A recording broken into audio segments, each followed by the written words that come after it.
bus disaster, yes, there is an unfortunate, very unfortunate accident that occurred on a bus that was coming from Eastern Cape, coming through to Zimbabwe and Malawi.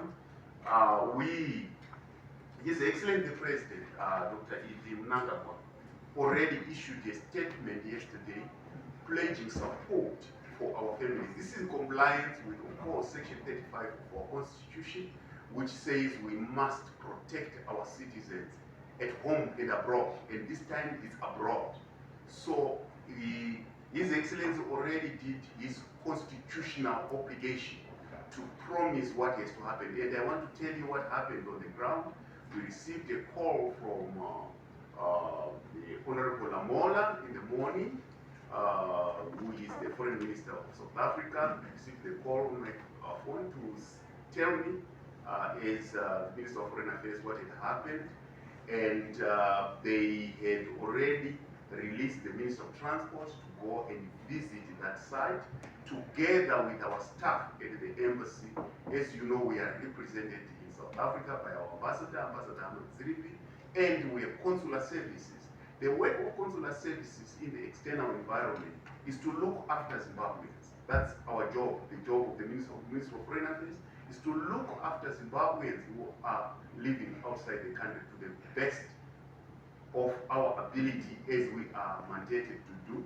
So they already went to the ground yesterday in the morning and confirmed that there were about 91 people on the bus, and this included people who are not Zimbabweans, of course, and unfortunately we lost about 40 plus people. Some survived, they are in hospital, and we are waiting for forensics from the South African police, which is, His Excellency already thanked the South Africans for the help that they are rendering to our citizens, the victims of the disaster.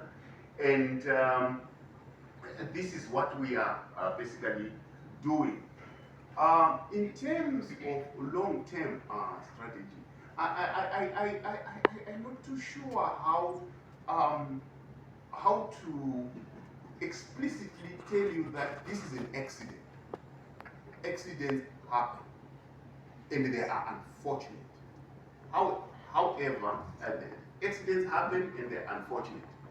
But it is very important that we wait for the report from the South African police on exactly what happened through our embassy, through our consular services, to know exactly what happened so that we can be able to devise strategies for the future if indeed there was too much of human error.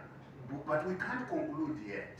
We don't want to speculate because officials are working on this issue, and we trust that this will be done very well. Of course, caution is